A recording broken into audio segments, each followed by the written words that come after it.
Dans cette vidéo Maya, nous allons réaliser une animation basique avec une balle. Donc là, j'ai un projet avec une scène dans laquelle j'ai des sortes d'obstacles en forme d'escalier et le rig d'une balle que j'ai réalisé moi-même. Donc vous pouvez trouver ce rig dans le lien de la vidéo que je vais mettre donc, dans la description. Nous allons commencer par les bases pour l'animation. Déjà, ce qu'il faut, c'est comprendre le rig. Comment est-ce qu'il est constitué. Donc, le conseil que j'ai à chaque fois, que ce soit un rig simple comme cette balle, ou plus complexe avec un personnage ou autre, vous devez passer un petit moment avec ce rig, comme une figurine ou une poupée, afin de sélectionner les différents contrôleurs et voir à quoi ils servent et qu'est-ce qu'ils font. Donc, par exemple, là, si je clique sur le contrôleur général, donc ici dans l'outliner, je vois tout de suite que le contrôleur général est sélectionné. Donc le contrôleur général, lui, comme son nom l'indique, il va servir surtout à placer un sujet à un endroit particulier au début d'une séquence d'animation. Ensuite, il reste sur place. Donc, pour de l'animation, comme on va le réaliser nous-mêmes ici là. Dans certains cas, il faudra déplacer le contrôleur général, mais ça c'est plus pour des animations, pour le jeu vidéo par exemple, où il faut que le pivot général puisse déplacer le personnage en même temps qu'il réalise son animation sur place. Et bon, ça, on verra ça une autre fois. Donc là, le contrôleur général, en tout cas dans notre situation, va surtout servir à placer donc ma balle à un endroit particulier pour démarrer mon animation. Donc là, vue d'œil, voilà, c'est plutôt pas mal. Donc je place ma balle ici là en bas des escaliers. Et ce que je vais faire, c'est que je vais faire en sorte que la balle monte les marches une par une. Donc une fois que cette balle est placée avec le contrôleur général, on passe au contrôleur suivant, c'est-à-dire le contrôleur de déplacement, donc qui est ici, donc en jaune en tout cas dans le viewport. Et dès qu'on clique dessus, évidemment, c'est sélectionné et tout passe en vert, donc la sélection plus les enfants. Donc à quoi sert le contrôleur de déplacement? Comme son nom l'indique, il va me servir à déplacer le sujet, tout simplement. Pour les débutants, ce qu'il faut bien comprendre, c'est que certains types de rigs vont être à votre portée et d'autres seront complètement inaccessibles. Parce qu'il va falloir apprendre à se servir des différents paramètres, apprendre déjà à se servir de la timeline, placer des clés, comment ça marche, pourquoi, ainsi de suite, et voir quels sont les tenants et les aboutissants du système. Qu'est-ce qui se passe, pourquoi, comment, quels sont vraiment les points clés, hein, les stratégies et les techniques pour l'animation. Donc le contrôleur de déplacement, lui, va pouvoir se détacher du contrôleur général afin de commencer à réaliser la séquence de déplacement. Ensuite, là, on voit qu'il y a un contrôleur de scale, donc un contrôleur de mise à l'échelle, qui va nous permettre ici là de faire la mise à l'échelle de la balle. Par exemple, ici là, en l'écrasant,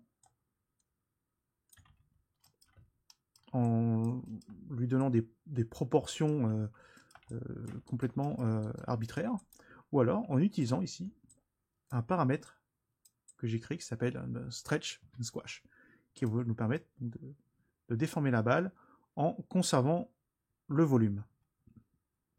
Voilà. Donc je vais le remettre à 0 pour que ça redevienne normal.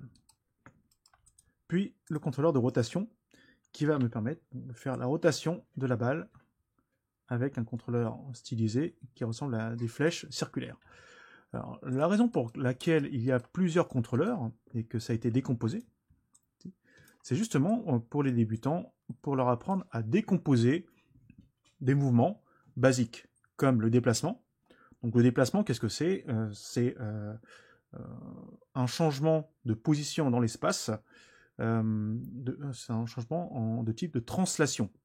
C'est un mouvement où la balle va se déplacer d'un point A vers un point B de manière Bon, généralement, on va dire linéaire, ou alors ça va suivre une courbe. En tout cas, ça se déplace en suivant une logique de translation. Ensuite, le scale, lui, va opérer une déformation sur l'objet. Donc lui, il n'y a pas de déplacement, mis à part peut-être la modification du sujet en lui-même. Où il va devenir plus grand ou plus petit, selon nos besoins et les fantaisies que l'on veut amener à l'animation. Et pour finir, c'est là le contrôleur de rotation qui va faire la rotation, c'est-à-dire une rotation de l'objet sur lui-même. Donc chaque type de transformation a une utilisation bien particulière. Et ce qu'il faut bien comprendre au départ, quand on commence l'animation, c'est à décomposer ces différentes transformations. Si vous essayez d'appliquer toutes ces transformations sur un sujet d'un coup, vous allez avoir des problèmes. Donc déjà, on va s'entraîner avec cette balle. On verra peut-être dans d'autres vidéos ou plus tard quels sont les tenants et les aboutissants et pourquoi est-ce qu'on ne peut pas appliquer toutes les transformations directement sur l'objet ou sur un contrôleur directement. Pourquoi? Qu'est-ce qui se passe? Bon, pour l'instant, faites-moi confiance. Il vaut mieux décomposer pour obtenir un résultat qui soit convenable. Donc maintenant qu'on a fait le tour des différents contrôleurs et à quoi ils servent, et quelles ont été leurs différentes propriétés, et ce que ça fait, maintenant on va commencer l'animation. Donc ça c'est un passage obligatoire, hein, c'est d'étudier, d'observer, de regarder un petit peu quels sont les contrôleurs, à quoi ils servent, qu'est-ce qui se passe, pourquoi, comment, ainsi de suite dessus. Bon, généralement moi quand je regarde un rig, que ce soit un personnage, un engin, un robot par exemple, ou un véhicule, je passe un petit moment avec pour étudier le fonctionnement, parce que certains rigs sont vraiment très complexes, hein, ils vont très très loin dans les possibilités d'animation. Et ne pas étudier un rig, c'est passer à côté de quelque chose qui pourrait être intéressant pour l'animation ou pour le fonctionnement en globalité. Voilà, donc là, on va commencer par la première animation, donc qui va consister tout simplement à faire une translation. Donc là, on voit que la balle est à sa position initiale ici, et je veux qu'elle arrive sur la première marche. Donc pour réaliser ça, déjà je dois réfléchir un minimum à qu'est-ce qui va se passer concrètement. Donc là, il va y avoir deux notions principales en animation qu'il va falloir bien comprendre, bien intégrer et maîtriser par la suite. Donc la première notion, c'est ce qu'on appelle le posing. Le posing, c'est placer un sujet, lui donner peut-être une intention dans sa pose, justement. Donc dans posing, c'est le terme anglais pour faire une pose de mannequin. Hein.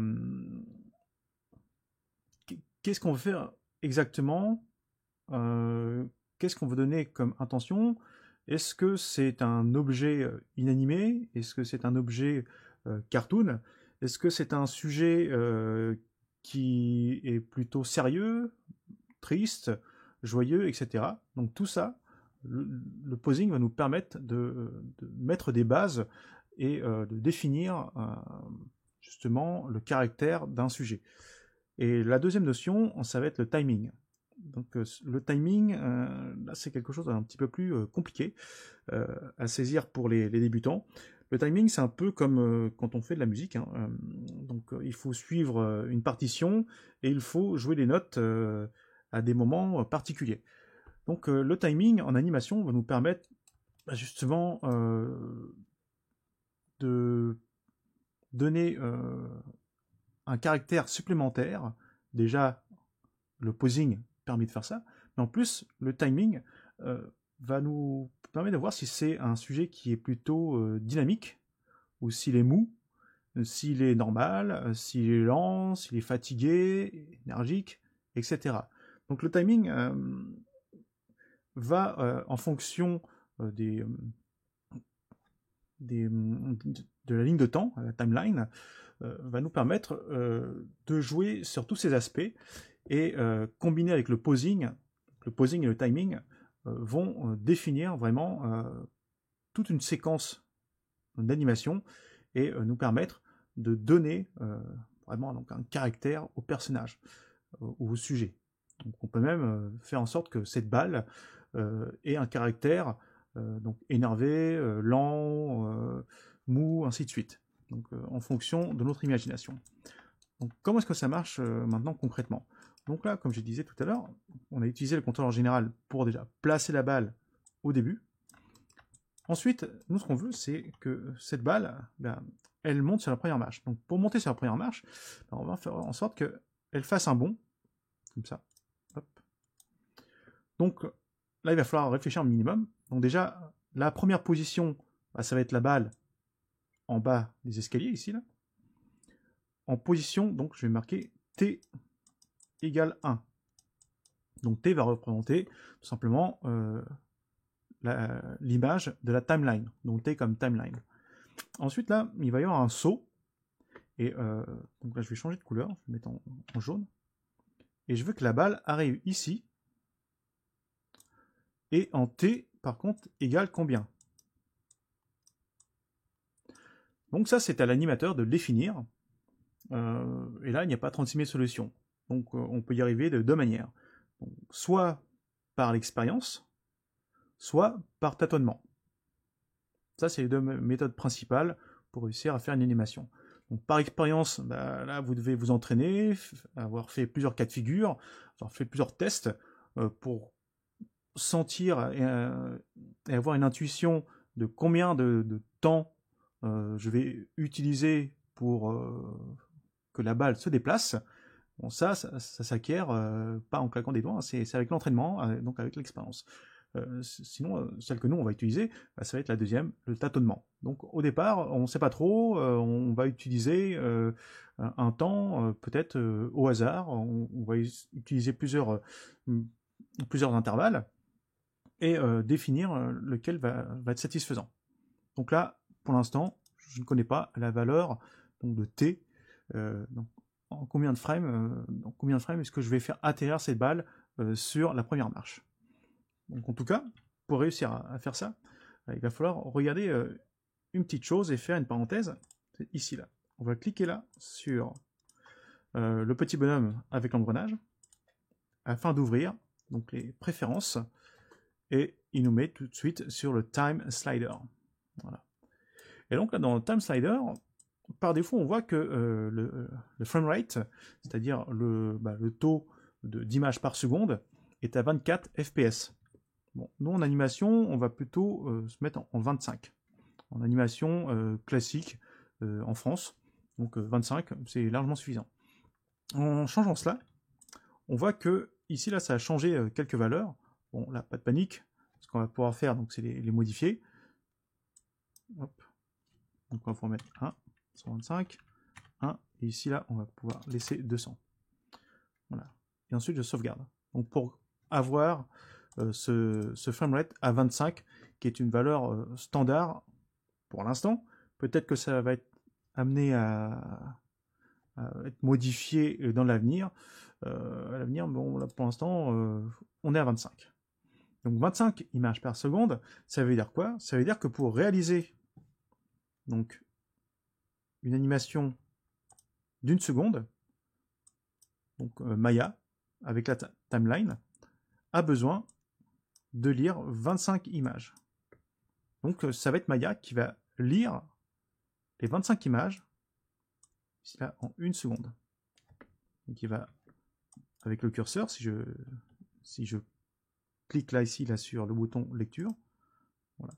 Donc là ça va parcourir 25 images en une seconde. Et on peut changer ce framerate. Cette modification va avoir une importance capitale sur tout le projet. Parce que une animation à 30 images par seconde, c'est pas pareil que 25 images par seconde, et c'est pas pareil que 60 images par seconde. Donc le taux de framerate va apporter déjà une certaine qualité, donc peut-être plus de fluidité, peut-être plus de qualité, on va dire, de mouvement pour l'œil.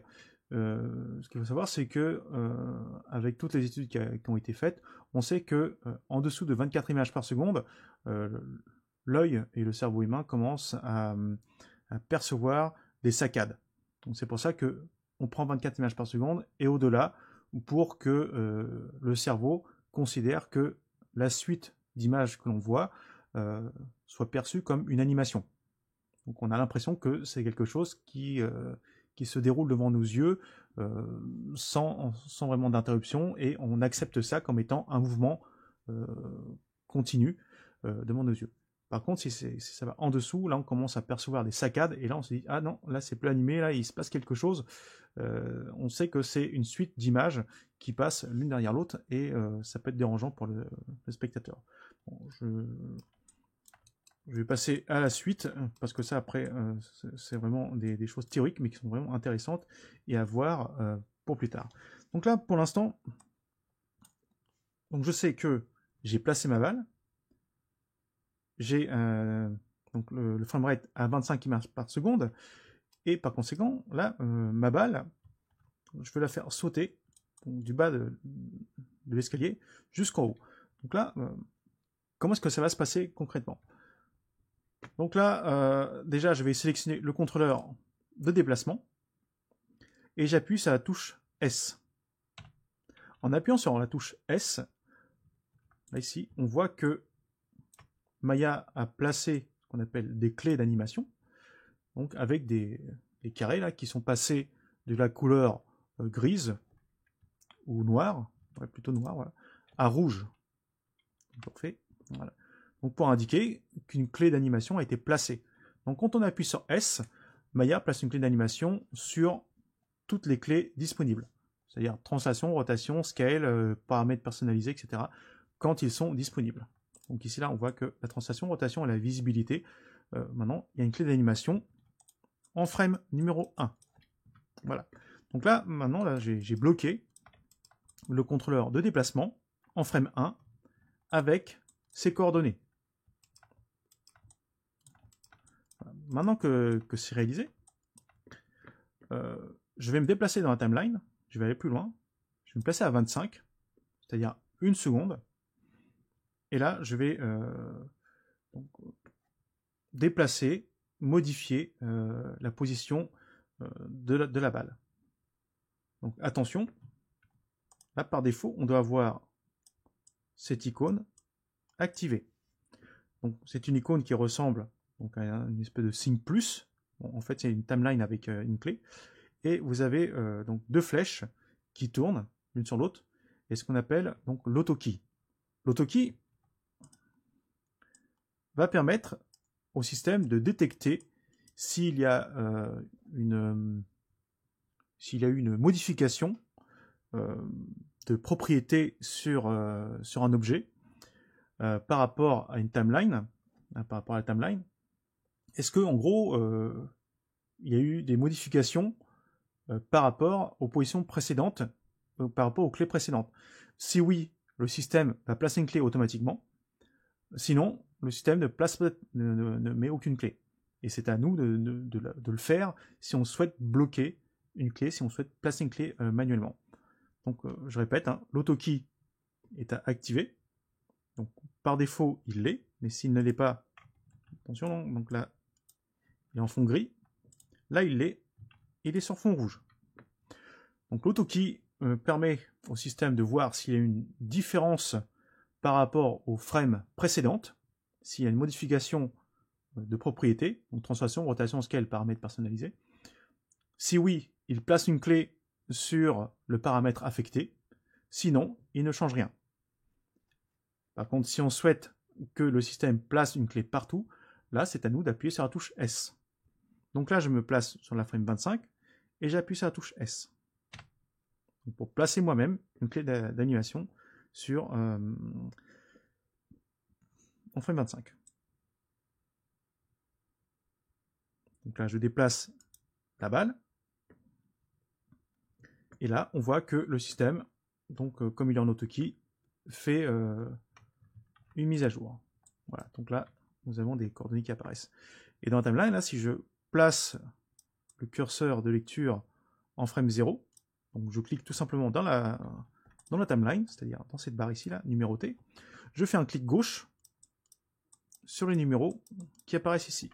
Donc pour l'instant, on les voit de 5 en 5, mais si on diminue la barre d'intervalle, donc on voit que ici, là, on a bien des frames qui correspondent à chaque image dans la timeline de Maya. Donc ici, on a la frame 1, 2, 3, 4, 5, 6, 7, 8, ainsi de suite. Alors, pourquoi est-ce que la timeline est graduée comme ça? Donc, ce qu'il faut savoir pour l'instant en tant que débutant, c'est que vous devez placer, pour le moment, vos clés d'animation sur vraiment le début de chaque frame. Parce que Maya vous permet d'avoir des frames à virgule. Par exemple, la frame 1,7 existe. Tout comme la frame, je sais pas moi, 14,2. Bizarrement, pour nous, ça peut paraître bizarre, mais pour le système, lui, il l'intègre complètement. Ça permettra d'obtenir des animations un petit peu plus particulières. On pourra faire tout un tas de choses dessus, donc sans souci. Donc, bon, pour l'instant, je ne vous casse pas la tête avec ça. Ce qu'il faut retenir, c'est que en tant que débutant, on va placer à chaque fois une clé en début de séquence. Donc maintenant que on voit l'intervalle et que l'on peut déplacer cette balle en cliquant sur chaque image, donc qu'est-ce qu'on voit? C'est que la balle, donc à la frame 1, la balle est en bas de la marche, et en frame 25, elle est en haut de la marche. Maya va calculer automatiquement les positions intermédiaires entre la frame 1 et la frame 25. Maya va réaliser ce qu'on appelle une interpolation. Une interpolation, c'est, comme je viens de dire, hein, c'est le calcul des positions intermédiaires qui vont être faites toutes seules par le système. Et c'est ça le but d'un logiciel 3D. Le logiciel 3D est là pour créer tout un tas de positions clés et faire son travail en calculant les positions intermédiaires pour que nous, en tant qu'animateur 3D, on n'ait pas à placer des positions sur chaque frame entre la frame 1 et 25. Donc là, on voit que maintenant, hop, avec seulement 2 clés d'animation, le logiciel 3D, donc Maya, fait l'interpolation et nous permet donc de faire avancer cette balle. Voilà. Bon, là pour l'instant, la balle avance. Et c'est pas le but. Donc on va la faire sauter. Voilà.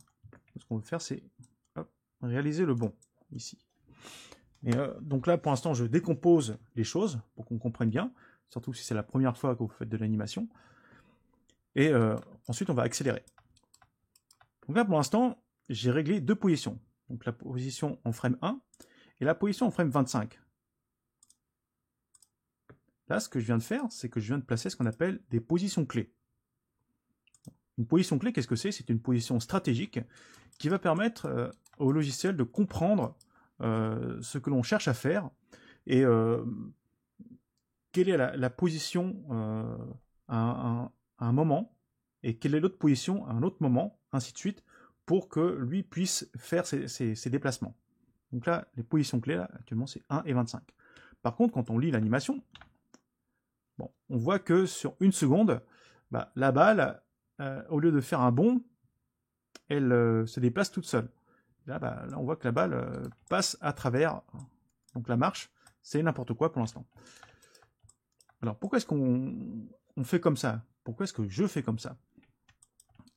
La stratégie, quand on réalise le mouvement d'une balle qui rebondit, c'est d'abord de placer la balle avant le bond et après le bond.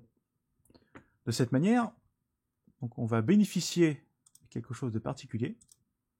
Donc je vais l'afficher ici. Donc qui est, hop, alors là il va falloir que j'affiche un petit peu plus. Là, je vais mettre un 25-25. Voilà. Donc là j'affiche ce qu'on appelle le motion trail. Le motion trail va nous indiquer la trajectoire qui va être utilisée par donc le contrôleur général, le contrôleur des déplacements, pardon, dans son déplacement. Donc là, on voit que le contrôleur général se déplace le long du trait là qui est apparu, qu'on appelle donc, le chemin de déplacement, hein, donc, qui est symbolisé par donc, un point blanc de départ, un point blanc d'arrivée, et ici entre les deux, un trait est tracé, et on voit que la partie en bleu ou violet, hein, c'est ce qu'il reste à parcourir, et la partie en rouge, c'est ce qui est parcouru par le sujet dans la timeline. Donc là, on voit que voilà, cette balle se déplace de manière linéaire. Et on va utiliser en fait ce déplacement pour déformer la trajectoire. Donc là, comme c'est linéaire, je vais me placer à peu près donc, à la moitié, donc de 25, donc, qui va être 12,5. Allez, je me mets à 12 ou 13, on s'en fiche. Et là, je vais faire quelque chose de particulier. Je vais lever la balle. Et là, on voit quelque chose de particulier. C'est qu'en faisant ça, je viens de rajouter ce qu'on appelle une position extrême. Donc, je rappelle, en premier lieu, on place la position clé, ou les positions clés. Puis, une fois qu'on a placé les positions clés, entre les deux, on passe par la position extrême. Et là, le système continue à me faire l'interpolation, pardon. L'interpolation, où le système va venir calculer automatiquement ce qu'il se passe entre les deux positions clés. Et ça, c'est la force du système, c'est la force de ces logiciels 3D qui nous permettent de faire de l'animation, c'est de pouvoir placer des positions stratégiques. Donc avec, je rappelle, donc en 1, on place d'abord les positions clés, et en 2, les positions donc extrêmes.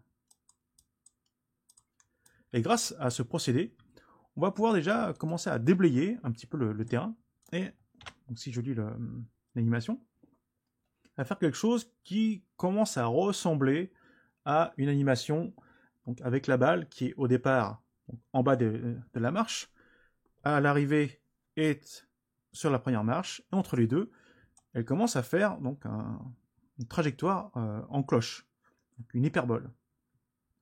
Non, une parabole, pardon. Une hyperbole, c'est autre chose. Donc cette parabole,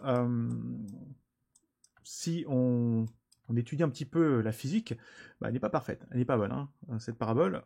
Donc, même si ça donne à peu près le mouvement global, ce mouvement n'est pas bon. On va voir pourquoi, qu'est-ce qui se passe dedans, pourquoi ce n'est pas bon. Donc déjà, je reprends. Donc, nous avons vu plusieurs choses jusqu'à cette étape. Donc en A, donc, il faut donc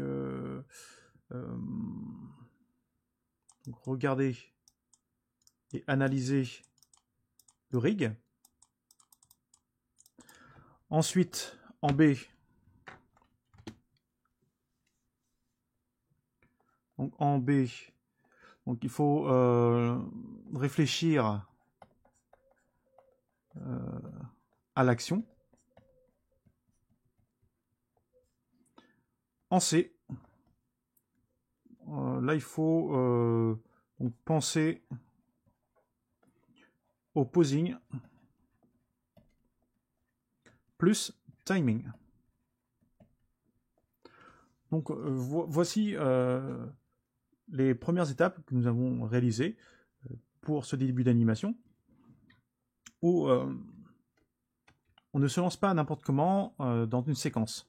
Il y a un minimum de réflexion. Une fois qu'on sait ce qu'on veut faire, là on place les clés avec un timing, avec du posing, et on regarde ce que ça donne comme résultat. Bon, déjà, première chose qu'on peut remarquer, c'est que la balle, elle est quand même lente, hein. Elle prend son temps. Bon, elle prend 1 seconde pour faire son saut. En plus, le saut, il n'est pas correct. C'est-à-dire que là, le point, ici, là, le point où la balle est au plus haut, n'est pas au bon endroit. Et dans le timing, il y a tout un tas de choses qui ne vont pas. Alors, je vais afficher ce qu'on appelle le Graph Editor.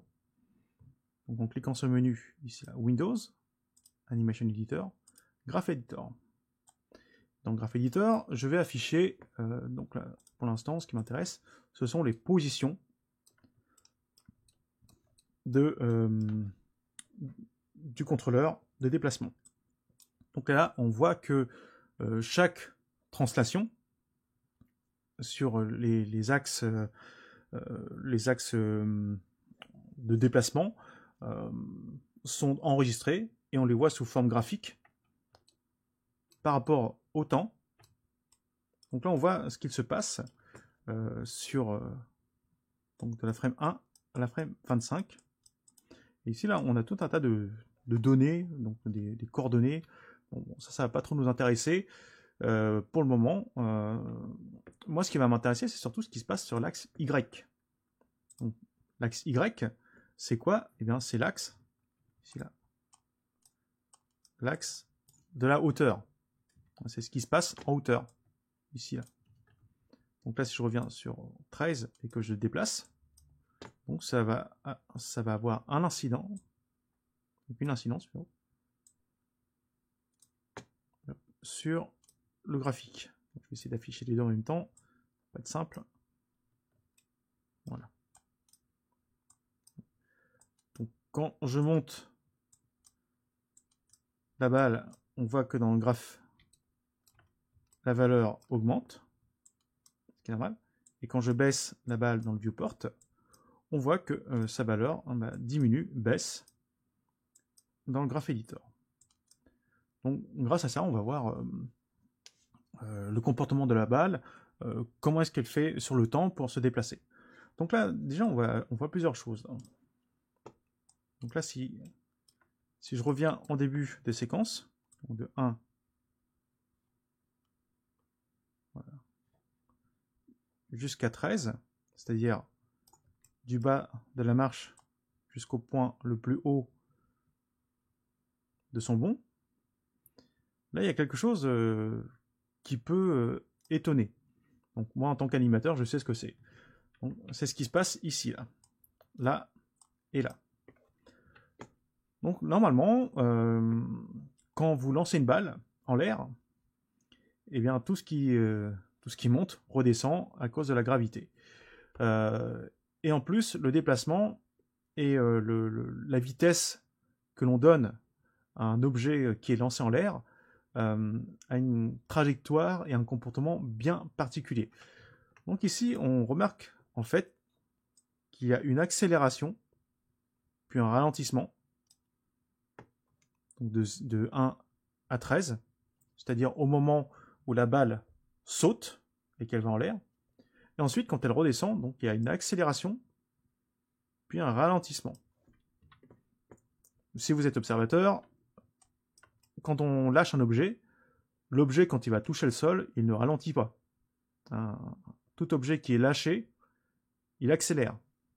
Il accélère jusqu'à un point maximum, mais il ne ralentit pas, sauf s'il y a un parachute, etc. Bon, là, comme c'est une balle, il n'y a pas de ralentissement. Donc, deux choses. Ça veut dire qu'ici, il va falloir changer le comportement du graphique. Et comment est-ce qu'on fait ça? Donc là, on va devoir toucher ce qu'on appelle donc, aux tangentes de la courbe. Pour toucher aux tangentes de la courbe, là, on voit qu'il y a des clés qui ont été placées, et chaque clé correspond aux clés que l'on a mises dans la timeline.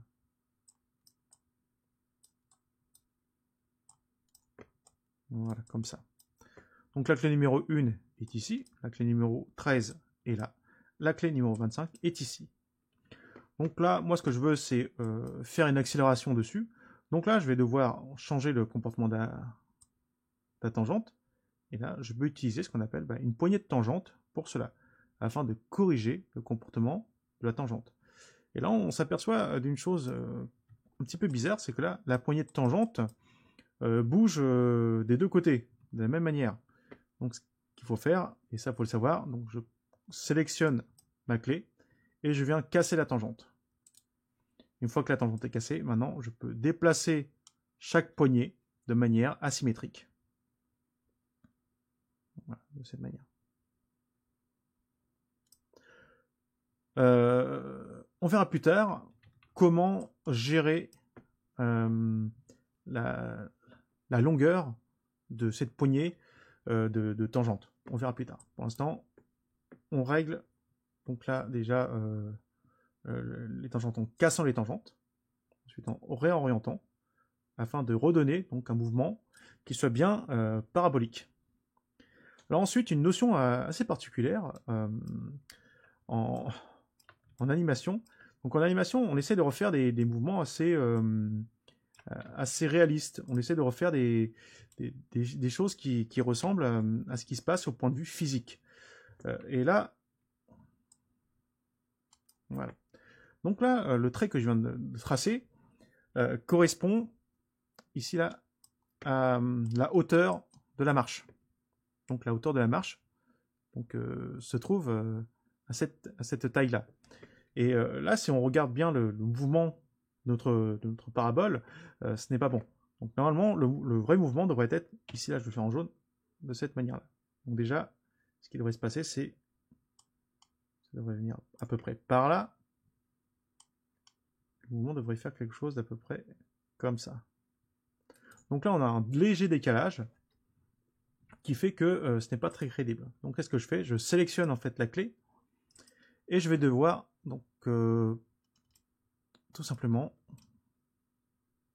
déplacer légèrement. Voilà. Déplacer légèrement la clé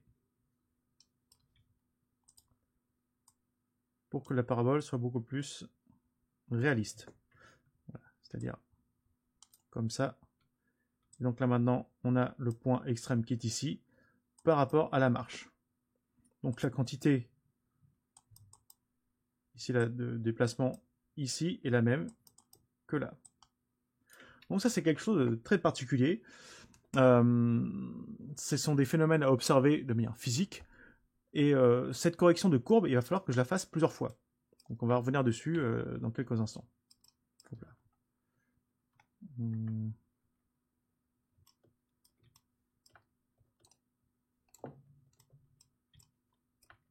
Là, je vais remettre à l'échelle.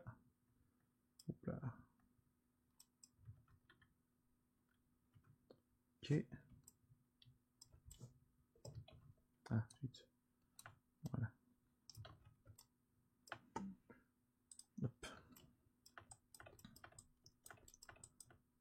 Donc maintenant, là, si je regarde un petit peu le mouvement de la balle, donc au niveau de la parabole, c'est bon.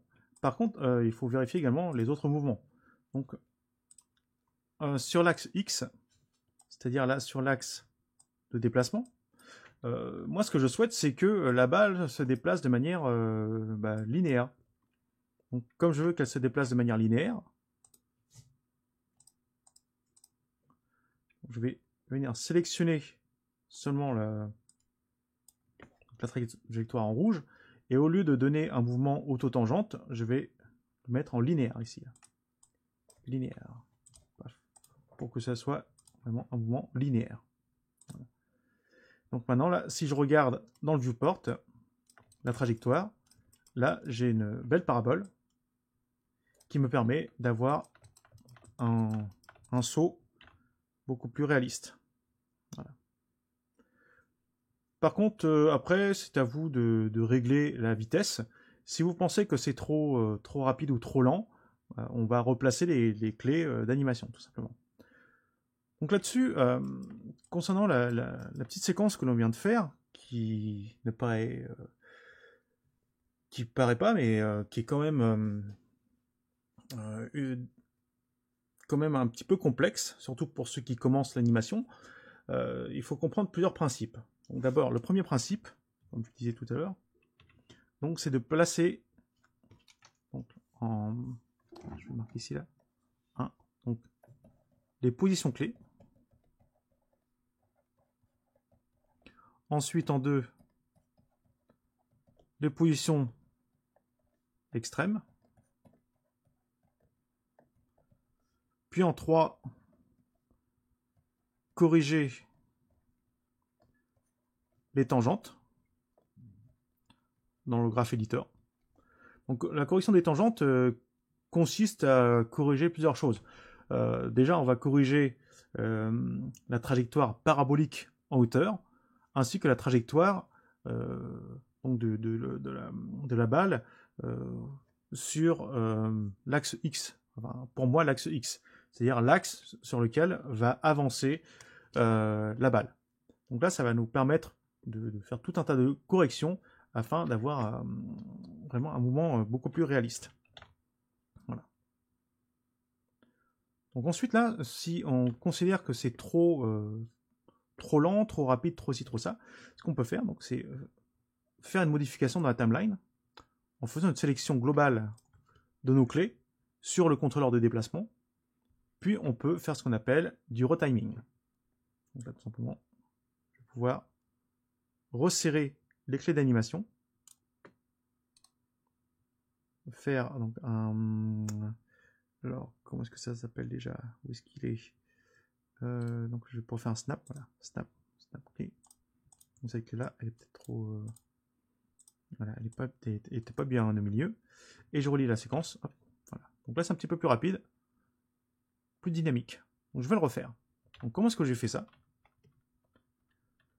Donc ça, le retiming, c'est un bon outil, c'est une bonne technique afin de ralentir ou d'accélérer un intervalle d'animation parce que l'objet est trop lent, trop rapide, trop ci, trop ça.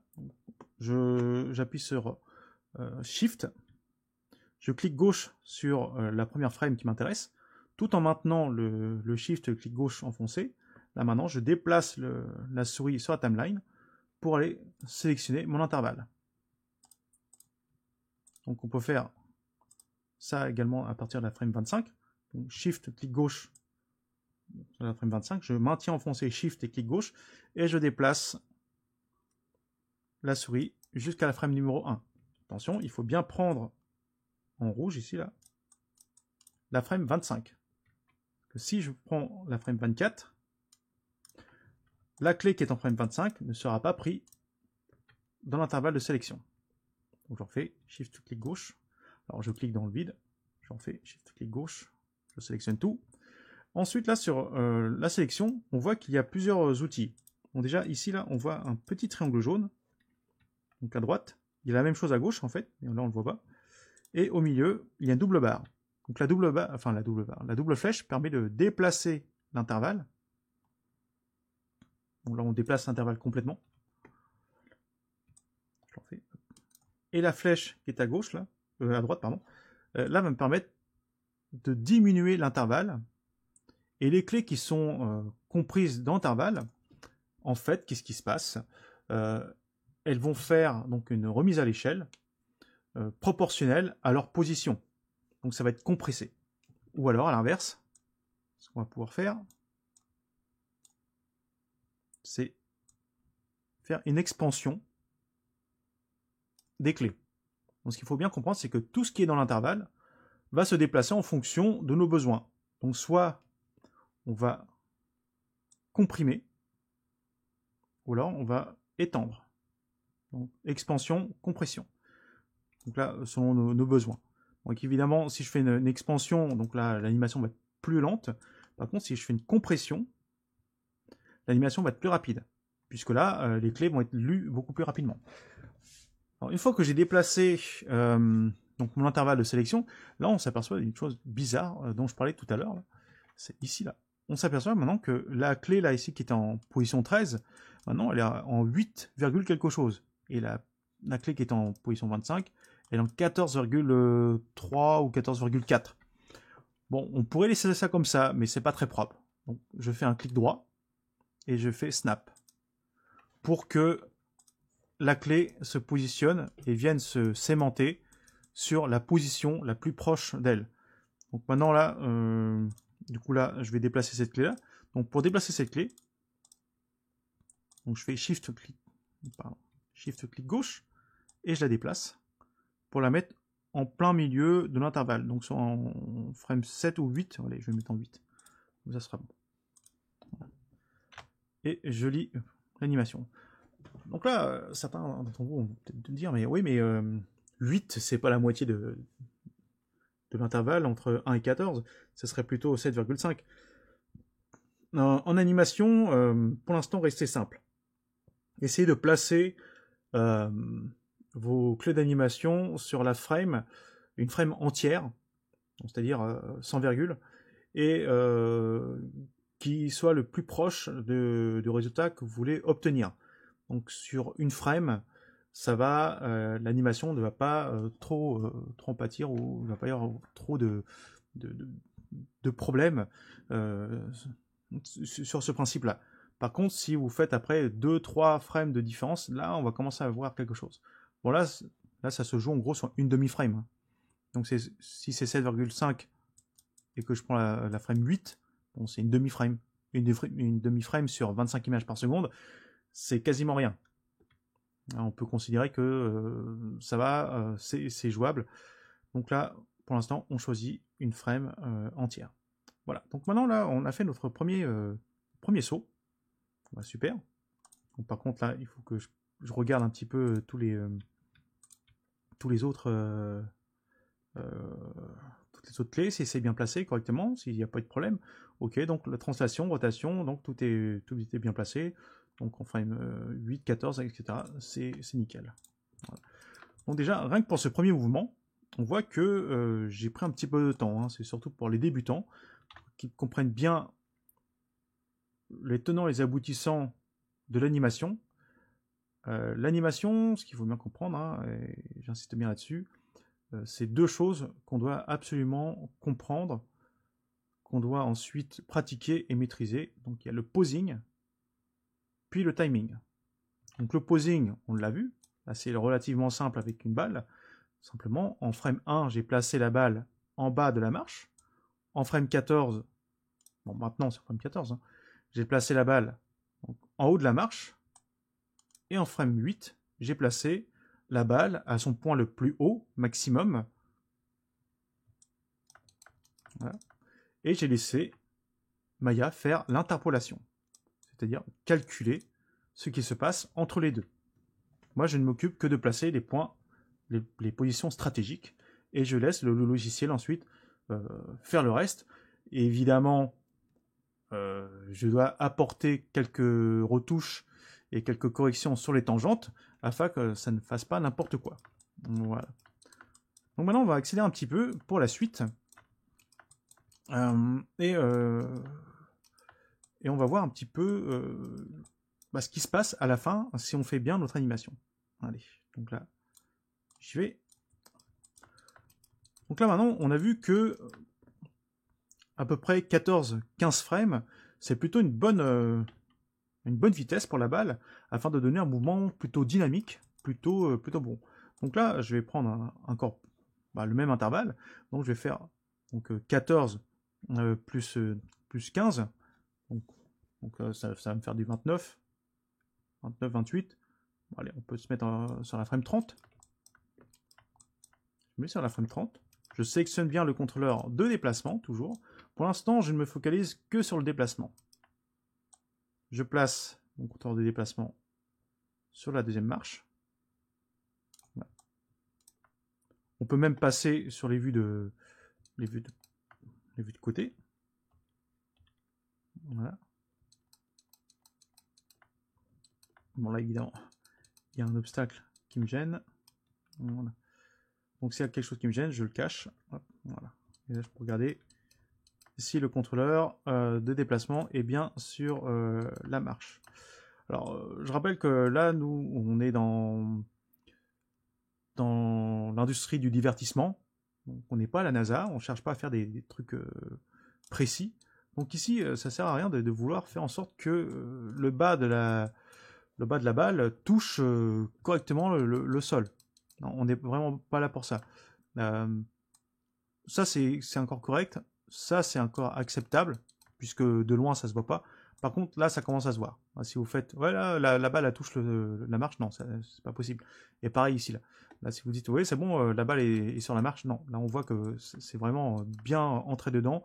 Donc, il faut quand même, voilà. Ça, c'est bon. Ça, c'est bon. Ça, c'est bon. Tout ça, c'est bon, là. Donc, on a une marge de manœuvre quand même. En plus, avec l'angle de vue de la caméra, tout ça, ça nous permet de cacher certaines choses. Donc, faut pas non plus faire n'importe quoi. Voilà. Donc, voilà ce que ça donne pour l'instant. Voilà. Donc, pareil. Donc maintenant que j'ai donc en 14 posing, en 14 j'ai la balle qui est sur la première marche, en 30 j'ai la balle qui est sur la deuxième marche, mes positions clés, je viens entre les deux, donc frame 22 ou 23, là, je lève la balle, et voilà, donc là j'ai ma position quasiment extrême. Donc pour l'instant vous allez me dire, ouais mais là on positionne en frame 22, mais après il va y avoir un problème, il va falloir redéplacer le truc, etc. Bah peut-être. Là moi j'en sais rien pour l'instant. Je ne sais pas du tout. Donc là je laisse comme ça. En tout cas, il y a une chose qui va être à modifier, c'est ici, le comportement de la courbe. Là on voit que le système refait une accélération et un ralentissement. Alors que là, une balle qui rebondit, si vous vous souvenez de vos cours de physique, hein, une balle qui rebondit dans le temps, ça donne quelque chose comme ça. Tac. Ça rebondit comme ça. Donc ça fait des paraboles. Sinon, ça va donner un truc bizarre. Alors, on peut regarder. Hein. Allons-y, regardons ce que ça donne. Voilà. Donc là, on voit que la balle fait une espèce de vague. Donc ça, c'est pas bon. Qu'est-ce que je dois faire? Je dois retourner dans le Graph Editor. Dans le Graph Editor, je vais donc là sur la Translate Y, qui me permet de voir la position en hauteur. Je sélectionne la clé ici, là, qui est le moment où je suis sur la première marche. Je déplace la tangente. Et voilà. Donc là, on vient de recorriger le mouvement pour essayer d'avoir quelque chose de correct. Alors là, pourquoi est-ce que ça n'est pas bien parabolique? Parce qu'on a également la trajectoire X, ici, là, à transformer en linéaire. Voilà. En transformant la trajectoire en linéaire, donc maintenant, on se retrouve avec quelque chose de beaucoup plus normal, et on ne subit pas l'accélération et le ralentissement deux fois. Il faut faire attention, donc par défaut, lorsqu'on place des clés d'animation, le système nous met en auto-tangente. C'est-à-dire qu'il nous permet d'avoir des ralentissements, des accélérations en début et en fin de séquence, en fin de clé. Donc maintenant que j'ai fait ça, c'est bon. Alors là, j'ai le même problème ici, là. Donc je vais sélectionner cette clé, je casse la tangente. Voilà. Et là, comme tout à l'heure, ici, là, bah, je sais que c'est pas au bon endroit. Donc je vais le déplacer légèrement. Alors.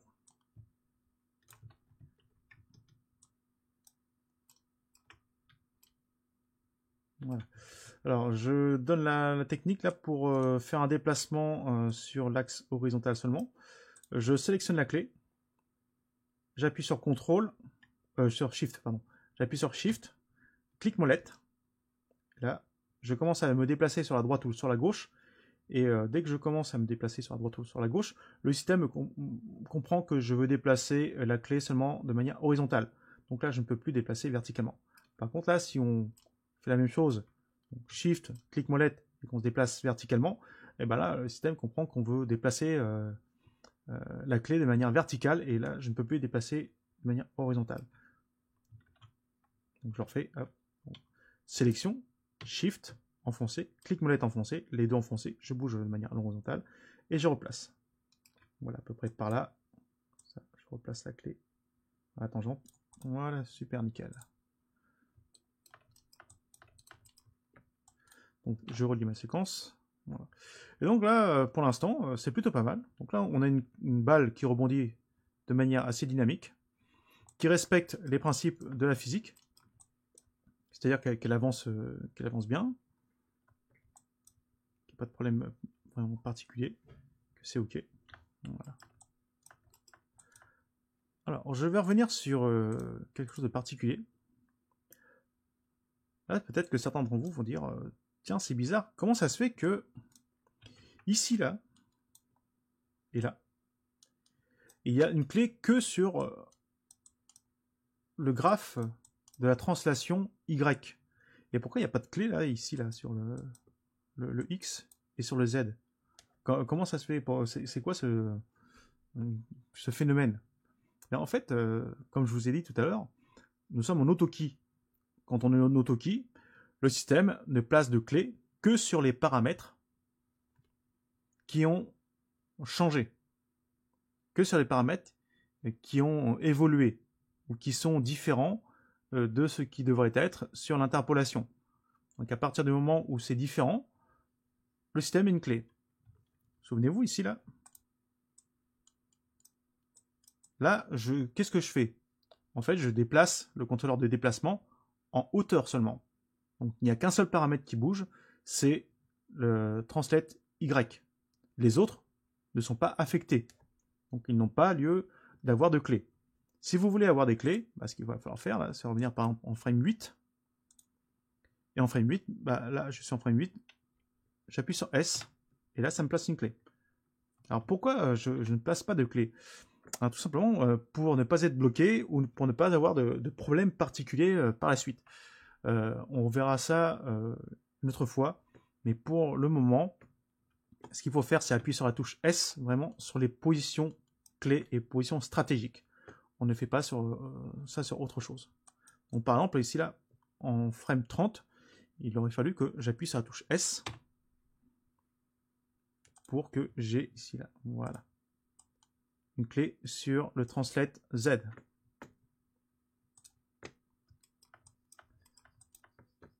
Donc parfois, les clés, on n'a pas besoin d'en placer partout. Il faut les placer de manière stratégique quand ce sont les positions clés. Donc, quand c'est une position clé, on peut bloquer tous les paramètres. Par contre, quand c'est une position extrême, parfois il n'y a pas besoin. Pourquoi? Parce que la position extrême, si elle est amenée à être modifiée ou à être changée, il vaut mieux que on ne place pas de clés partout. On verra pourquoi plus tard. Donc, pour l'instant, on continue l'exercice sur la balle. Donc là, je vais accélérer un petit peu plus. Un petit peu pour... voilà. Pour aller un petit peu vite. Et faire en sorte que l'exercice, là, on en voit le bout. Donc maintenant que je suis arrivé sur la deuxième marche, ce que je vais faire, hop, je vais refaire un rebond. Donc le rebond, je vais le faire assez rapide. Je vais faire un rebond sur 10 frames. Donc 10 frames, ça va être vraiment très, très rapide. Donc, je me place sur la frame 40. Le contrôleur de déplacement est sélectionné. J'appuie sur la touche S. Je viens entre les deux. Donc frame 35 par exemple. Pof. Et je lève. Et je lève la balle. Donc ça fait ça. Poc, poc. Donc en fait, la balle saute sur elle-même. Donc elle saute sur elle-même, ok. Mais ce que j'aimerais moi, c'est que j'en profite pour que la balle, en frame 40, regarde dans le sens des escaliers suivants, des marches suivantes. Donc là, je vais faire une rotation en appuyant sur la touche E, et je fais une rotation de 90 degrés du contrôleur de déplacement vers les marches. Attention, le contrôleur de rotation, lui, ne sert que pour faire rouler la balle sur elle-même. Le contrôleur de déplacement, lui, permet d'orienter, de déplacer la balle. Voilà. Donc maintenant, voilà ce qui se passe. Hop. Alors là, il s'est passé quelque chose d'assez particulier et remarquable, que vous comprendrez peut-être plus tard si vous ne comprenez pas tout de suite. Là, souvenez-vous, là, j'ai levé la balle tout à l'heure, en frame 35. Je l'ai montée, mais je n'ai pas fait de rotation. Et en faisant la rotation en frame 40, donc pour que la balle se tourne complètement, et bien vous avez la balle qui continue quand même à faire sa rotation. Et comment est-ce qu'on interprète ça dans le graph editor? Bien, de cette manière. Donc ici, on a une rotation qui s'effectue. Donc on peut laisser ça comme ça avec l'accélération et le ralentissement. Et surtout, c'est là où on voit que placer une clé d'animation seulement sur l'axe de la hauteur n'influe pas sur le reste. Alors, explication. Donc là, je vais retirer cette clé. Donc, en gros, là, je retire la rotation. Qu'est-ce qui se serait passé là? Bon, allons-y, je rappuie sur S, donc je bloque la rotation. Qu'est-ce qui se serait passé si j'avais donc levé la balle et appuyé sur S? En appuyant sur S, ici là, je bloque le contrôleur, je bloque le paramètre de rotation en 0 par rapport à la frame 35. Ça veut dire que de la frame 30 jusqu'à la frame 35, le contrôleur de déplacement ne tourne pas. Et là, si je fais ma rotation maintenant, là, de 90 degrés, comme ça, qu'est-ce qui va se passer? En fait, j'ai la balle qui arrive, qui rebondit sur elle-même en restant en pointant vers la même direction, de 0 à 35. Donc on voit qu'elle ne tourne pas là, elle regarde toujours par là.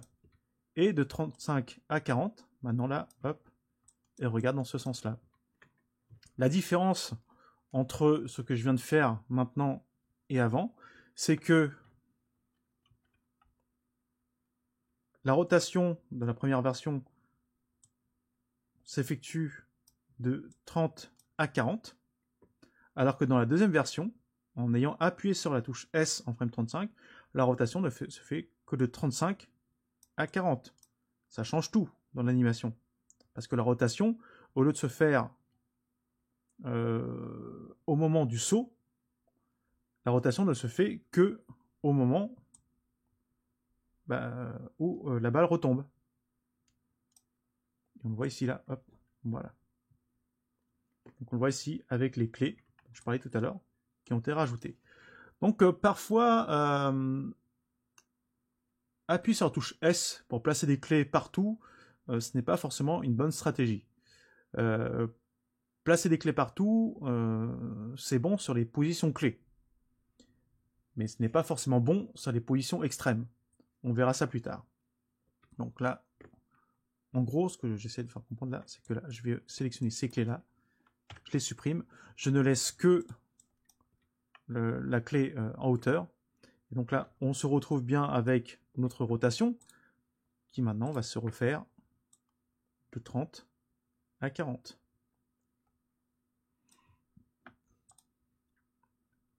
Donc là, j'en profite pour faire des petites modifications ici. Donc je vais sélectionner, hop là, je vais casser la tangente ici. Hop. Je casse la tangente là. Je replace ça. Donc la parabole est nickel, elle est bien symétrique là, ici, là. Vu que on rebondit sur la même marche, donc pas de problème particulier.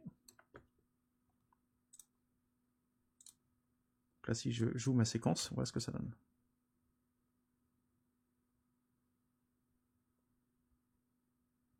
Voilà. Bon, si on trouve que ça monte trop, hop, je le descends. Et je relis. Voilà. Allez. Je continue. Donc là, je vais déplacer l'intervalle, puisque là, on commence à un petit peu plus loin. Voilà. Alors, maintenant, là, mon contrôleur de déplacement, il regarde dans ce sens-là.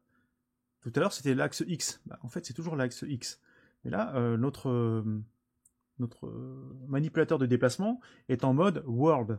Donc, pour le placer en mode local, donc je fais CTRL-SHIFT, clic droit, et je me mets en mode objet, pour que l'axe X pointe bien vers l'avant. Bon, ça, c'est juste une question d'habitude, vous faites comme vous voulez. Donc là, pareil, Je vais rajouter 15 ou 14. Allez, je vais mettre 15. Donc ça va faire du 55. Voilà. Je me mets en 55. Je déplace le contrôleur des déplacements.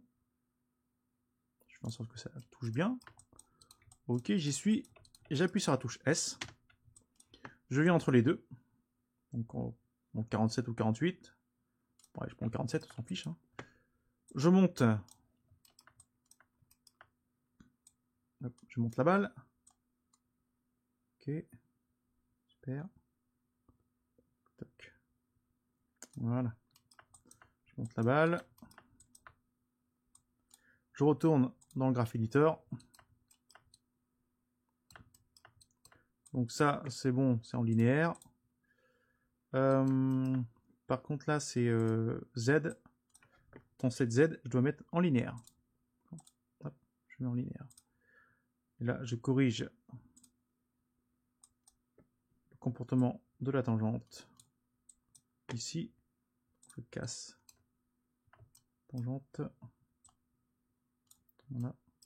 Voilà, la parabole, elle est un petit peu... Voilà. Voilà, donc Shift, clic molette, je déplace vers la droite. Hop, je change de la pente. Okay, super. Nickel. Voilà. Donc je redis la séquence. Bon. Donc voici comment ce qu'on réalise pour l'instant le déplacement de la balle.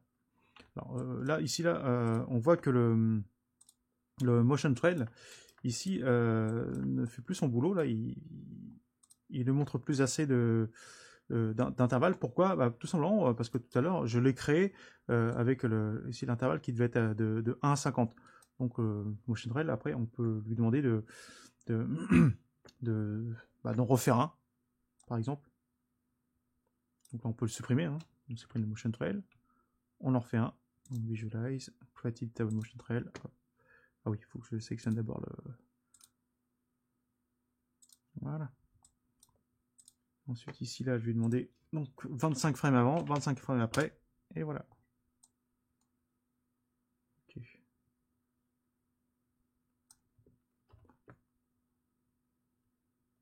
Voilà. Donc là, je vais terminer avec donc la dernière marche ici, là. Je vais afficher l'escalier là-bas. Ok, donc je sélectionne le déplacement. Donc là, pareil, je refais plus 15. Donc plus 15, ça fait 70. Hop, 70. Je déplace le contrôleur de déplacement. Voilà, à peu près comme ça. J'appuie sur la touche S pour placer une clé, donc position clé sur tous les paramètres, puisque c'est une position clé. Je viens entre les deux pour l'instant, parce que je ne sais pas trop où ça va être placé au niveau de la parabole. Je monte en position. Donc là, comme d'habitude, là, je vois qu'il y a des accélérations au ralentissement. Donc qu'est-ce que je dois faire? Je retourne dans le Graph Editor. Je regarde donc le translate X et Z, je les mets en linéaire. Et le translate Y, là, ici, je vais modifier ça. Ici, là, je casse la tangente. J'en mets vers le haut. Ici, donc, je vois que c'est pas bien centré. Hop, je déplace légèrement à la droite. Voilà, et celui-là, je le corrige. Ok, peut-être plus sur la gauche. Ouais, on va faire comme ça.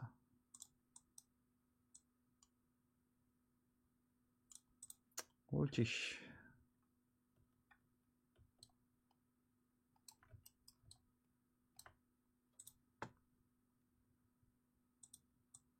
Alors, tiens, là, il y a un... De quoi ça peut venir, ça? Il y a une aberration. Qu'est-ce que ça vient? Translate X, translate Y, Z. Ouais, c'est bon, ça. Rotation, c'est OK. Bon.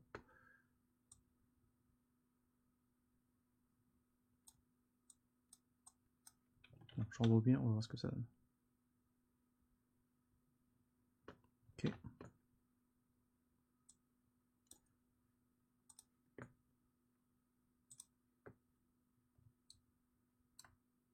Bon, là j'ai juste un petit problème peut-être d'affichage. Alors je vais supprimer Motion Trail. On va le recréer. Il est bizarre. Normalement là, ici, voilà. Bon, je sais pas, à mon avis, ça devait être un bug d'affichage ou je sais pas quoi là. Ouais, là il y a. Alors start time, on va le remettre à 1.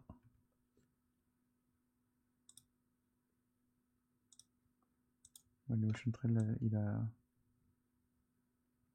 affiche pas quelque chose de normal, pardon. Pas trop grave, le motion trail là, moi j'en ai pas besoin. Ouais, je le vire. Ok, je regarde juste le comportement donc, de la balle, donc d'un frame 1 à 70. Voilà. Donc on voit bien que la balle maintenant elle fait bien son boulot. Hein. Donc, elle saute. Par contre là le mouvement est quand même rigide. Hein. Donc comme le mouvement est rigide, on va remédier à ça en rajoutant des subtilités d'animation. Les subtilités d'animation, bah, ça va être d'utiliser le stretch and squash ainsi que la rotation. Donc dans le processus d'animation, plus tard vous ferez comme vous voulez. Vous pouvez tout faire en même temps, c'est-à-dire déplacement, stretch, squash et rotation, ou alors vous pouvez tout faire donc séquence par séquence. Vous commencez d'abord par les translations, ensuite vous faites le scale, puis vous faites les rotations, vous pouvez tout faire en même temps. Donc, tout ça va dépendre de vos sensibilités, de vos préférences, ainsi de suite. Donc il n'y a pas de souci là-dessus.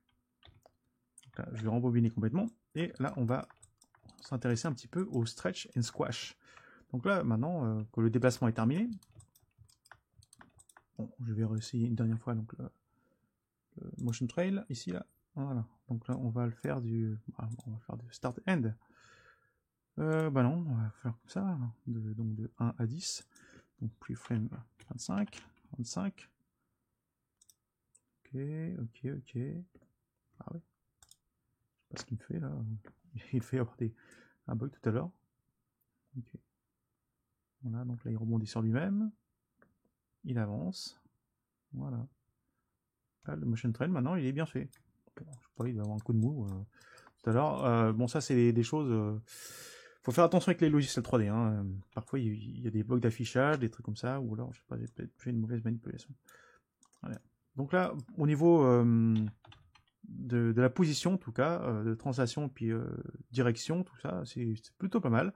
C'est bon, hein, donc on va s'arrêter là hein, au niveau de la translation. On passe maintenant sur le contrôleur Scale. Donc le contrôleur Scale, c'est le contrôleur de type cage là qu'on voit en magenta là ici. Et en le sélectionnant, la seule chose qu'on va bouger maintenant, ça va être le contrôleur ici, Stretch and Squash. Donc je me mets en frame 1, on revient au tout début. Et directement, donc je sélectionne le contrôleur Scale, j'appuie sur la touche S. Ça place une clé d'animation partout là. Voilà. Ensuite, donc là, hop. Alors ce qui serait bien, c'est que j'affiche... Est-ce que je peux le demander de rester affiché tout le temps? Voilà. Donc j'ai mis Pine ici là. Hop. Le Pine à 1. À on, pardon. Pine. Ok. Voilà. Ça là, je vois le moment où la balle atterrit là sur la première marche. Donc là, ce que je vais faire, donc, je resélectionne le contrôleur Scale et je rappuie sur S.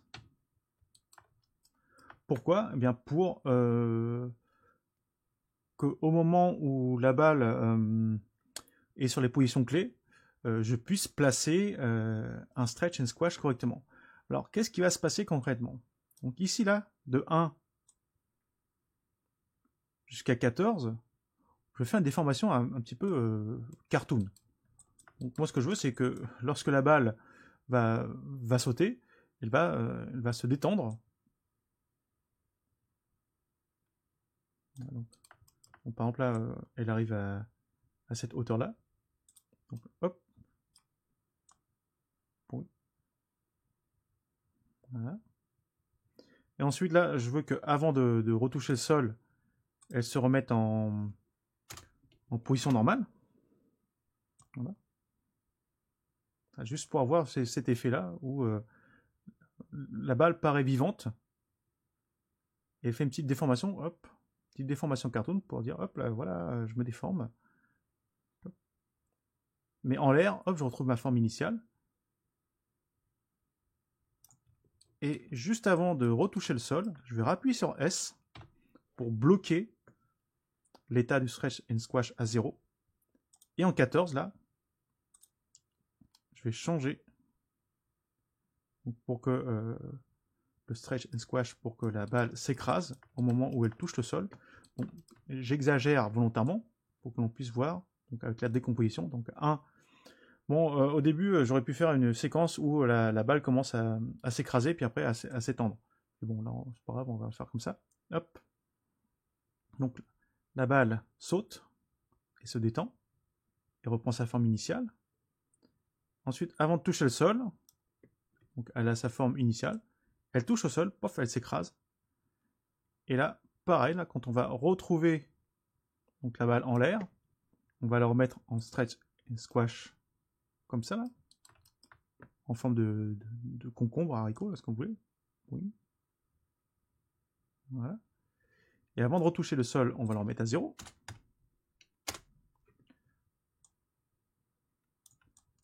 Donc là, on sait que c'est en 30 que ça touche que ça retouche le sol. Donc ce qu'on va faire, c'est qu'on va venir en frame -1. On appuie sur S. En 30, au moment où on est en contact avec le sol, on fait stretch and squash. Donc j'exagère volontairement pour qu'on voit bien le résultat. Et surtout, ce qui va se passer, c'est qu'après, quand on va relire les séquences, on va voir que ça va être assez dynamique. Hein. Voilà. Je vais peut-être me calmer un petit peu. Donc là, hop, elle s'écrase. Donc elle remonte en l'air. Hop là, je remets à 0. Avant de toucher le sol, c'est-à-dire 40, -1, 39, je rappuie sur S pour bloquer l'état. En 40, pof, et ça écrase. Clac. En 46, voilà, je la déforme beaucoup. Avant qu'elle touche le sol, je la remets à 0. Juste avant l'impact, donc en 55, -1, 54, j'appuie sur S. En 55, je la récrase, ainsi de suite. Donc l'animation, ce n'est pas que du mouvement, hein, c'est savoir aussi bloquer avec les clés, avec la touche S sur Maya, de bloquer certains états.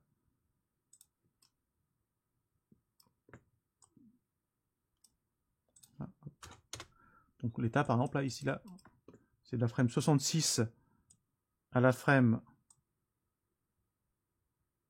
69. Donc je bloque l'état pour que le stretch and squash soit à 0 de la frame 66 à la frame 69. Ensuite, sur 70, pof, là, on peut la faire s'écraser. Et on peut faire quelque chose de cartoon. Hop, voilà, on la remet dans sa position d'origine. Voilà. Ouais, donc maintenant, je vais relire la séquence complètement.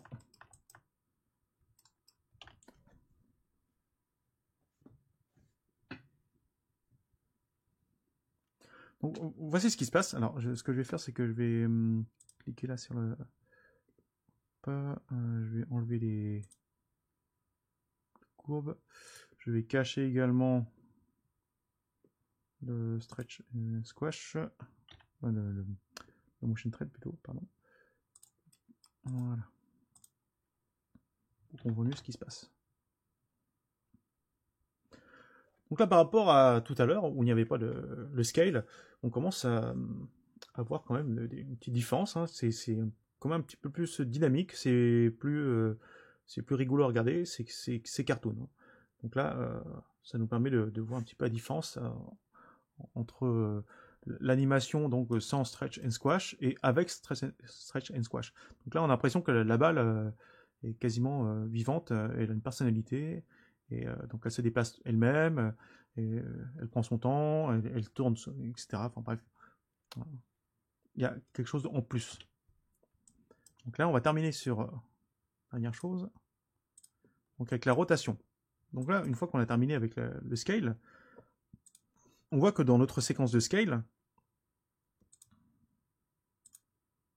et le graph editor, voilà ce qui se passe. Bon, ça peut paraître un petit peu bizarre et complètement alors, délirant. Voilà, ça c'est la courbe du stretch and squash. Donc, pour voir comment est-ce que notre balle se déforme sur le temps. Bon, ça, de toute façon, ça se voit hein, visuellement. Là, on voit tout à fait ce qu'elle est en train de faire. Il y a certains états où elle est bloquée à 0 pour qu'elle ait sa forme initiale. Et parfois, bah, elle est dans le positif pour s'allonger et dans le négatif pour s'écraser. Voilà, c'est comme une programmation. En fait, ce qu'on est en train de faire, là, c'est de la programmation où on est en train de demander à l'ordinateur de faire une séquence de ce que l'on souhaite réaliser en termes de déplacement, en termes de scale, et là, ce qu'on va voir en termes de rotation. Voilà. C'est plutôt pas mal.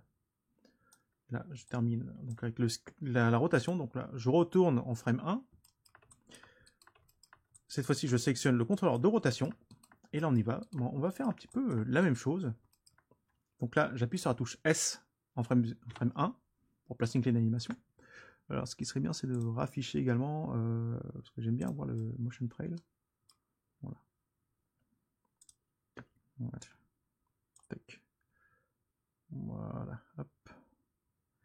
Alors là, c'est à vous de voir. Il y en a qui vont directement à la dernière frame pour faire une rotation globale. Et bon, moi, j'aime pas. Je préfère faire des petites rotations ou des grosses rotations entre chaque saut pour donner encore plus de personnalité à la balle. Par exemple, là, de la frame 1 à la frame 14, donc là où il y a l'impact, donc là, je vais replacer une clé d'animation. Et là, on voit qu'il n'y a qu'un seul paramètre qu'on peut bouger, ici, c'est le rotate Z. Donc là, ça va être facile, ça va être vite vu.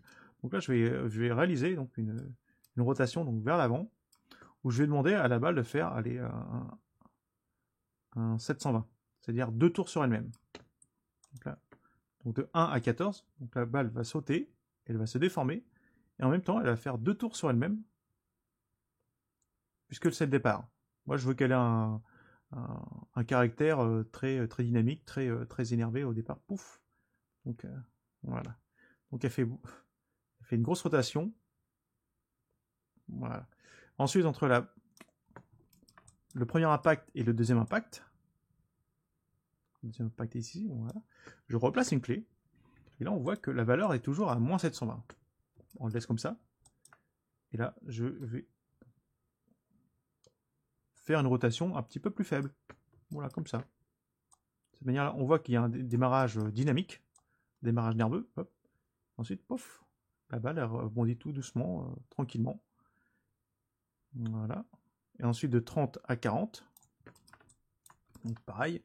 Donc on peut appuyer sur S ou alors on fait directement la rotation sur le seul axe disponible, c'est-à-dire l'axe Z. Je fais une petite rotation comme ça, voilà.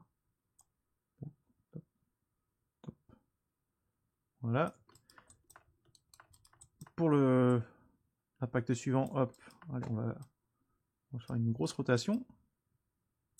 Et pour le dernier, une petite rotation. Voilà. Et là, c'était la dernière rotation à faire. Ok. Bon, la rotation, c'est peut-être là où il y a le moins de boulot à faire. Non. Allez. On va recacher ce truc là. Donc le motion trail, hop, on lève. Donc là, je vais retirer le norm curve. Et c'est parti. On y va. Voilà, donc là, avec l'animation qu'on vient de réaliser, c'est-à-dire translation, scale et rotation, donc le rig nous permet de faire certaines choses, et il existe des rigs encore plus rigolos et beaucoup plus perfectionnés que ceux que j'ai fait, hein, et dont on se sert dans l'exercice. Mais là, au moins, on voit les bases de l'animation, et on voit plusieurs choses. Déjà, donc j'espère qu'on aura compris qu'il faut bien avoir en tête, donc déjà en 1, hop, donc étude du rig. Ensuite 2, donc étude de l'animation que l'on veut réaliser. Puis 3, donc là il faut bien respecter donc, les étapes que je vais énumérer. Donc là ici en petit a, donc là, les positions clés.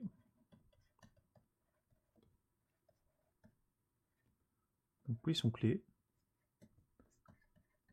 Position extrême.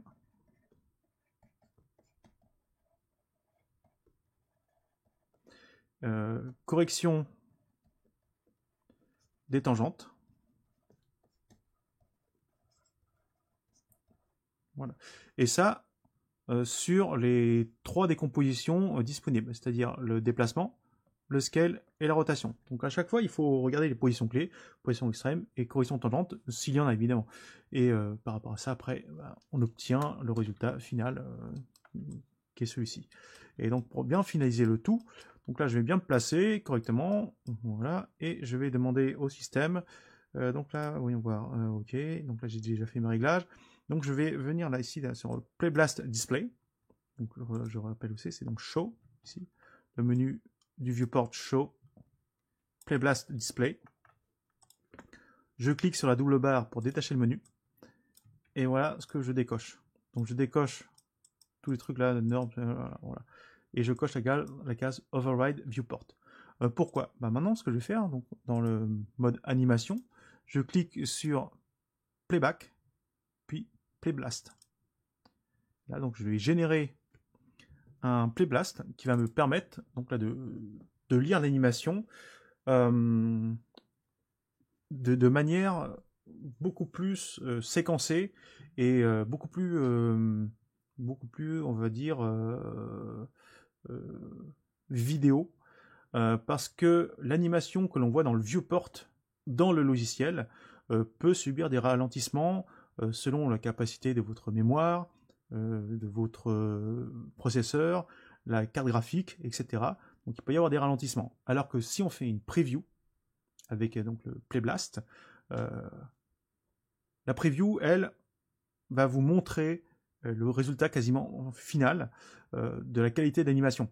Et donc là, bon, maintenant avec la puissance des ordinateurs et VLC, qui est l'un des logiciels qui permet de lire correctement n'importe quel fichier vidéo, ça va lire correctement, sans ralentissement, sans lag, ou sans quoi que ce soit qui va venir perturber, perturber donc, le visionnage. Et donc c'est comme ça qu'on doit lire une animation. Et ça, ce genre de séquence peut vous servir pour votre portfolio. Bon, si vous faites des rendus avec texturing, de l'ombrage, etc., des lumières, c'est encore mieux. Mais si vous voulez faire de l'animation, c'est pas vraiment ce qu'on vous demande. Bon, par exemple, là, si j'avais envie, là, je pourrais rajouter donc la lumière. Alors, par contre, là, si je mets les lumières, là, il faut que je rajoute une donc create light, donc une area light, voilà, hop. Ensuite, voilà, quelque chose à peu près comme ça.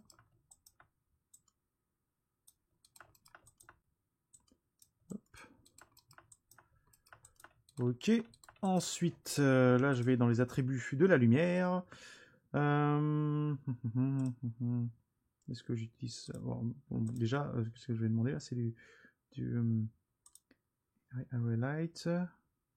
Donc l'intensité, on va mettre 8. La exposition, je vais essayer 12 pour voir ce que ça donne. Non, 12 passé. Donc là, 10 et 18. Non, 20. Voilà, ça commence à être pas mal. Ensuite, donc là, voilà, là, je veux les ombres. Les ombres, on va calmer un petit peu ça. Voilà, c'est pas mal comme ça. Allez, on va relancer le Playblast. Alors, par contre, là, je vais faire juste un petit réglage. Je vais me mettre en 720. HD 720. Ok. Et c'est parti. Playback, Playblast. Voilà. Donc avec l'ombre, bah, ça donne encore plus de crédibilité, hein, de cachet. Par contre, ce qui serait bien, c'est sur la sphère. Donc on terminera là-dessus. C'est de placer. Donc ah bah il y avait déjà une texture. Je crois que c'est parce que ouais, j'ai pas coché la case ici là. La case texture est ici là. Voilà. Bon, après on pourra mettre des couleurs, etc. Allez, j'avais pas cliqué sur le bon truc. Voilà. Donc là, voilà, la petite animation vraiment très basique, à bien maîtriser, à bien refaire. Donc là, les autres escaliers qu'il y a au bout, donc n'hésitez pas à les utiliser pour continuer la séquence. Faire par exemple la balle qui saute là, voilà, de dernière marche de l'autre côté, et ainsi de suite, hein, qui fait plein de choses rigolotes, ou alors qui retombe sur le sol et puis qui retombe sur les marches en face. Donc là, il y a tout un tas de choses à faire et à réaliser, en tout cas au niveau de l'animation. Donc n'hésitez pas à revoir certaines séquences, certaines choses grâce au timecode que je mettrai pour la vidéo. Et entraînez-vous, refaites l'exercice plein de fois. N'hésitez pas à refaire, à défaire, à casser, à recommencer, à le refaire plein de fois, parce que ça c'est quelque chose de vraiment très basique. L'animation d'une balle, vraiment aussi basique et élémentaire que ça, c'est la porte d'entrée vers d'autres animations que l'on verra plus tard et de manière plus complexe. Donc il n'y a plus qu'à travailler.